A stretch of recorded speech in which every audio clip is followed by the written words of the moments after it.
Hello viewers, আমরা সবাই কম বেশি স্মার্টফোন বা অ্যান্ড্রয়েড ফোন ব্যবহার করে থাকি, কিন্তু আমরা অনেকেই হয়তো জানি না যে স্মার্টফোন থেকে আসা এক ধরনের আলোক রশ্মি আমাদের চোখকে মারাত্মকভাবে ক্ষতিগ্রস্ত করে থাকে। তাই বন্ধুরা, আজকে আমি আমার এই ভিডিওটিতে দেখাবো কিভাবে আপনারা মোবাইলের ক্ষতিকর আলোক রশ্মি থেকে চোখকে রক্ষা করবেন। তাহলে চলুন বন্ধুরা, ভিডিওটি শুরু করা যাক। এর জন্য প্রথমে আপনাদের ব্লু লাইট ফিল্টার নামে একটি অ্যাপস ডাউনলোড করতে হবে। অ্যাপসটি ডাউনলোড করার লিঙ্ক আমি আমার ভিডিও ডেসক্রিপশন দিয়ে দেব, সেখান থেকে ডাউনলোড করে নেবেন। অ্যাপসটি ডাউনলোড করার পর এটি ওপেন করবেন।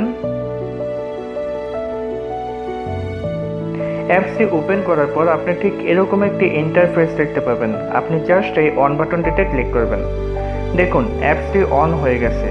সো এখন নিচে থেকে আপনি এখান থেকে ইন্টেন্সিটি বাড়িয়ে বা কমিয়ে দিতে পারবেন। আপনার ইচ্ছে মতো ডিম বা লাইট করে নিতে পারবেন। সো নিচে আরেকটি অপশন দেখতে পাবেন, সেট অটো টাইমার। আপনি এখানে টাইম সেট করে দিতে পারবেন যে কয়টা থেকে কয়টা পর্যন্ত আপনি মোবাইলে নাইট মোড অন করে রাখতে চান।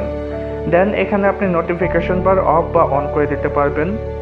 সো বন্ধুরা, এই অ্যাপসটি যখন আপনারা ইউজ করবেন তখন মোবাইল থেকে আসা ওই ক্ষতিকর ব্লু লাইট আপনাদের চোখের কোনো ক্ষতি করবে না, কারণ অ্যাপসটি ওই ব্লু লাইটটিকে হাইড করে রাখে। আর বন্ধুরা, ভিডিওটি দেখে যদি আপনাদের ভালো লেগে থাকে অবশ্যই চ্যানেলটি সাবস্ক্রাইব করবেন। সবাইকে অসংখ্য ধন্যবাদ। Hey there. Subscribe to my channel. And also press this bell icon, so you never miss any new updates, cause whenever we upload new video you will get a notification on your phone.